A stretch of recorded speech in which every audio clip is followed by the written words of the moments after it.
2650. Okay. What they got? 2650 of the Jackson pod I mentioned. Is it just a passing comment or something? So, I'm a hayseed from Kansas. Did you flick the bean? I didn't this time. We didn't even see it this time. Oh, you didn't see it. Yeah. Hey, you took DJ, who's one of our, athletes for Jackson and Santos Studio. He's also a great friend to us. Him and MMA Guru have an amazing show together. And one thing that I love about what they be doing is they always talk about fighters. And one thing they talk about, and I've seen before, is people like yourself, a veteran, who could push people to the brinks. You know what I mean? Like push buttons. Deal with it, Rampage. Kind of like what I'm doing right now. Pushing buttons. You took DJ to the brink. Accept you trying that. to bait me, ain't you? No, not at all. I see right through you. But I saw you Accept take that. DJ Get to the baited, brink. boy, that. And that's one of the greatest fighters of all Hear time. that. And me personally, Hear and what I he don't know said on your Rampage, I'll pod, speak yeah? for myself. You did I think not. he is the GOAT. Oh, I think he 100%. is. And I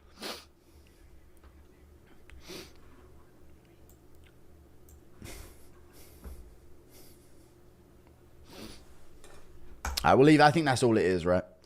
But there you go. Accept that, Rampage, yeah? You'll do nothing. You have to hear me name, yeah? I'm that relevant, me. Nobody can help but talk about me, mate. Anyway, I'm done being egotistical about it. He has reason to be mad. But, game's a game, Kurt. Game's a game, dude. Should have been a better dad. Thank you for the 2. Do Flukas eating Kraft mac and cheese with draft beer? Yeah! It's crafty meal. Because I don't really have anything on my computer. I used to have folders, chat, on my computer, yeah. With all the dirt on every fighter. It's on a USB stick now. That's probably honestly, chat, that USB stick is probably one of the most valuable things I have and own. I used to have these folder systems on my desktop with all of these fighters' names on it that all have this really dodgy past. Because people would just send me shit on Instagram all the time about it. And I used to think, God, dude, there's so much on so many of them. So I used to have these like individual folders for if Ian Gary goes again, this is part 2. Like all the information I need for part 2. Or this when John Jones was out, when I knew I was going to get John Jones, I was like part 2, part 3, part 4. No one you wouldn't really know about, but there's a few. There's a few. But obviously I'm not trying to be some snitch, and if they aren't, There's no dirt on Volk, no. There is a story about Volk. It's not bad on him, but it is disgusting. He does have a story about a leech. Does anyone know what I'm talking about here? About a leech? Or something? I can't remember the story, though. He ate like a leech. Oh, Davy Grant's wedding story is insane. Absolutely insane.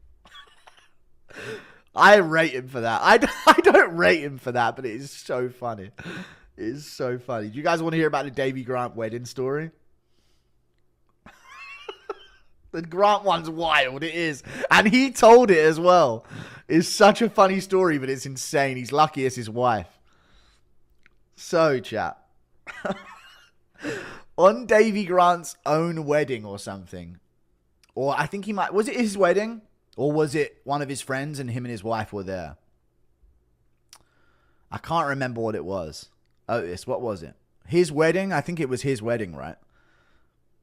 Yeah, he said it on Hewani. It was mega elated. I was elated. Yeah, it was his wedding, I think. So he gets married, yeah, and he gets really drunk on his wedding night. Really, really drunk, apparently. Way too drunk, he says. And he doesn't remember much, but apparently he disappeared at the wedding or something. And his wife was in her bride's outfit, basically, yeah. And he disappeared, and they didn't know where he was. And he was in his room getting nude, okay? Drunk out of his mind. Nude. And then he got out of his room, and he started sprinting around the wedding reception nude. Sprinting around the wedding reception nude. Pure nude. Everyone's seeing it. And he found his wife. Tracked her down. Pinned her down, and put his dick in her mouth. and started fucking her mouth. At the wedding. At the wedding, you know. Absolutely insane story. Absolutely insane story. He had a boner. He's running around at his wedding, yeah. Apparently he found his wife, pinned her down, and started fucking her mouth. At his wedding. Absolutely insane. He said it on Ariel Hawani's show, and he told the story like, oh, yeah, you know, it was crazy. It's just like, dude, why would you tell that story? Absolutely insane. 90% of chat didn't know. Yeah, people need to know. This is why you got to root for Unk, you know, in the UFC. Such a crazy story. In front of her family's crazy. I don't know if her family members saw it, but it was in front of people, apparently. But she was like giggling along with it, apparently. That's the way he described it. He didn't describe it as like she was pissed or anything. She was like giggling while running away.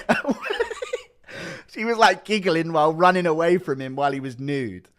And she was like into it in a way. That's according to him. And they're still together, I guess, and married and have loads of kids. So I don't know.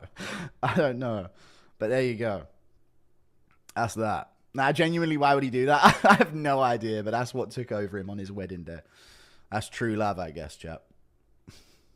But yeah, the way he described it wasn't that she hated it, but that she was like giggling, running away from him in her like heels. And he said, but she was in her heels, so I caught her. Fucking hell. What's the Volk story? Oh, something about leeches on a bus with his rugby team.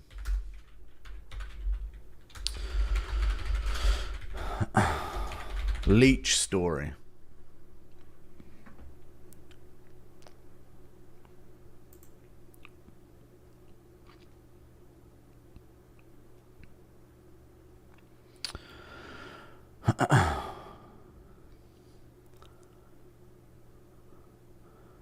Oh, it's not even that. It's just a disgusting story. I can't remember what it is, though. Basically, he got out of his rugby team's coach.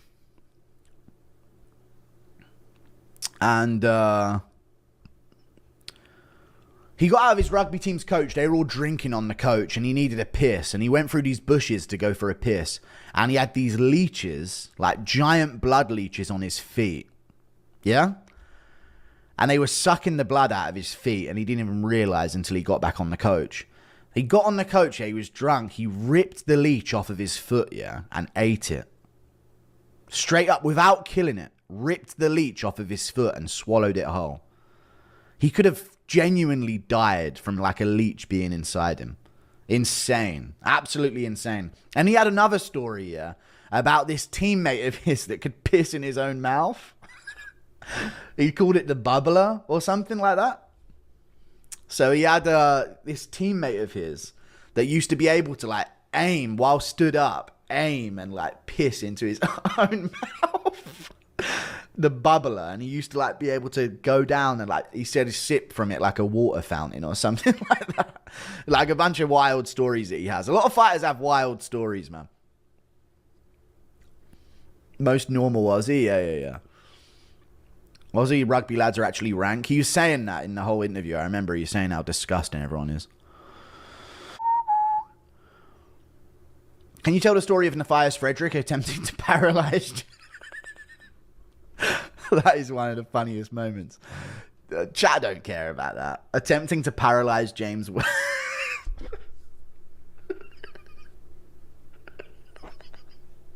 That isn't that funny. It is to me, but I don't know. Basically, there's this Nefias Frederick guy, is this fighter in the UK.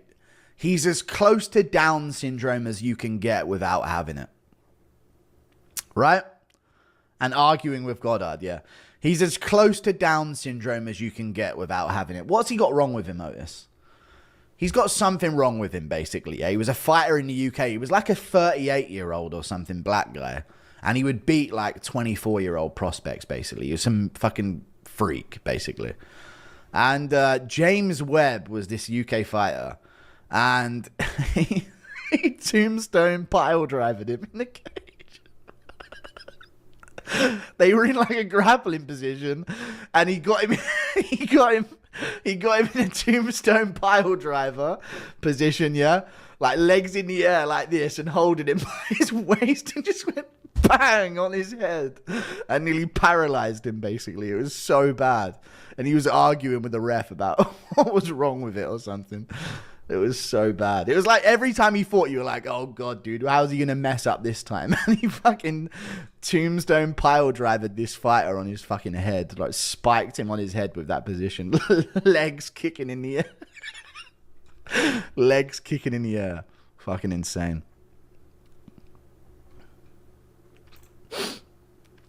He almost fought Goddard. Yeah, he got heated with him. Shaking him down for his money. Mm-hmm. Yeah, real shakedown. Real shakedown of his brain cells, dude. Just quickly get rid of all them. You tell us the cautionary tale of JP Bae's? Yeah, he grinded to the UFC with his girlfriend, Cheyenne Bays, and then the second that they got residency in the US, she cheated on him with Roman Dolidze and got fucked by him behind his back, and then divorced him and got her visa in the US and stayed there, and now she's a whore. Sucks for JP Baes, but yeah, that's the fucking world, isn't it? He literally grinded them from nothing to the UFC, and then she just dipped. Very sad. I never knew Dolidze was a player hater. Well, no, I'm sure he wasn't aware. Well, he probably was, because he pays attention to the UFC. But weren't him and Cheyenne Vlismath both Georgian? I think she went to Georgia once, and he was there. So he fucked her or something. Which is an L. Which is a major L. If a married woman tries to have sex with you, bro, I'm not going to say spit in her face, because that's not right, but I can give him the worst dirty look you ever possibly can and say, ugh, you rank fucking moralist, fucking soulless human bitch. Get out of my face. Jackson Pod mentioned you. Where? I really hope he smokes that chin off that inbred freak. Anyone else just really not like looking at Ankalayev's face? I know it's weird to say that, yeah, but I'd rather not see him ever again. And, you know, I did pick Ankalaev. Yeah, I'm taking Ankalaev to win. I'd really rather never see his face ever again. And it really does come down to that at a certain point. Thank you for the $3 Australian, BPEF. He's just very hard on the eyes. He is. Like, if I saw him in person, I'd go, you know, not in any other way than that. He's just very disturbing to look at. Morning, Friday at work is better with a pay-per-view tomorrow. Thank you for the £2. True, yeah, you got something to be amped up about. Thank you for the 8 months of membership. With your money, could you hire a Hollywood makeup artist and have them do a professional Dana on you? No, Jones. Yeah, but then I have to bring people into my home that know what I'm doing and know when I'm streaming and where I am. So fuck that, bro. And I'm not walking home from some shop with a fake Dana mask either, so fuck that as well. I don't know, I personally don't care about other men's appearance. No, and neither do I, but you're just trying to make it extra sure that no one thinks you're gay, Joe. This is the insecurity that we're talking about in chat. He's just very hideous to look at. You don't have to be like, oh, I don't care about men's appearance. Horror movies exist for a reason and jump scare you for a reason. You know what I mean? There are scary faces out there. And he's got one. And I'd really rather never see it ever again. You know? I don't know. We're talking about Ankalaev. Ank is not cosmetically pleasing. Yeah. That bro say gay who commented that. Say gay. That bro so gay. Yeah. But you know, no one's onto you, Joe. Don't worry, dude. No one's sniffing you out, man. Buck Silver, thank you for the gifted membership, man. Thank you for the 3 months. Bossman 2003. Hear me out. DDP versus Usman. Wonder gets a rematch with Chimaev. Wonder gets a rematch with Chimaev. The winner gets a rematch with Chimaev. Fight has bad blood and is a good stylistic matchup. Nah. I'd rather them stay in their respective divisions. I'm sick of them hogging ranking spots and not fighting contenders. I'd like that if it was like Usman coming back to fight DDP instead of like Burns. Or not Burns, Buckley. But now Usman's got his welterweight lineup here. I'd rather that by far.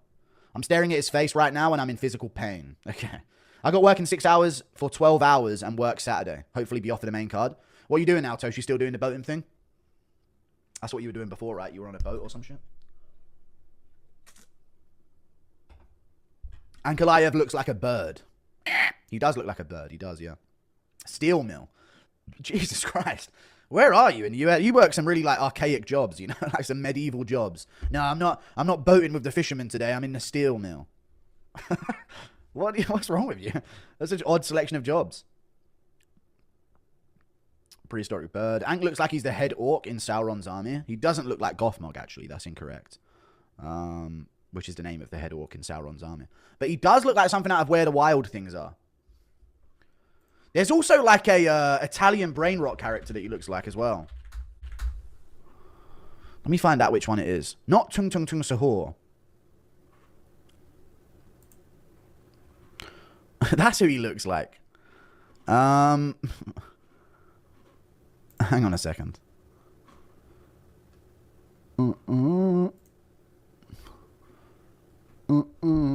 He looks like brr brr patapim. He looks like BRR patapim. BIR patapim. Brr brr patapim. That's what he looks like. That's exactly him. That is exactly him in the face. BRR space PATAPIM. That's Ankalaev right there. That is blatant. It's uncanny. It really is. It really, really is. Ever had a paranormal experience? Yeah, my house was like christened by... My house was exercised when I was a kid. So that's a paranormal experience. So yeah. My dad actually got onto me about that. Because I was saying, I think my family's just mentally retarded, though. And he messaged me saying, mentally retarded, are we? I was talking about this ghost story when I was a kid before on stream. And I was saying, I don't know, it was like a weird story of weird coincidence. And I was saying, but I think my family's a bit like mentally retarded. And he went, mentally retarded, are we? He messaged me saying that. And he said, there was actually some legitimacy to that story. So I was like, oh, shit, all right. Fair enough, lad. Fair enough, lad. Didn't realise you had eyes on me, lad. Sharp, can you look at the camera? Fuck off. You think part of the reason Dagestanis win is because they don't see losing? Oh, sorry, let me ruin this guy's bust.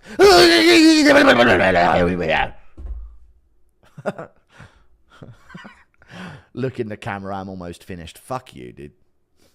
You think the part of the reason Dagestanis win is because they don't see losing as an option in their minds while Western people are okay with a loss? Yeah, we do teach our kids that losing is okay. You know what I mean? Imagine made it better. Now shut up, dude. Imagine he's about to go and, oh, what the fuck? What is he doing?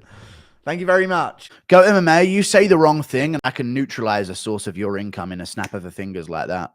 You little leech parasite human. Add that to the outro of your fucking video.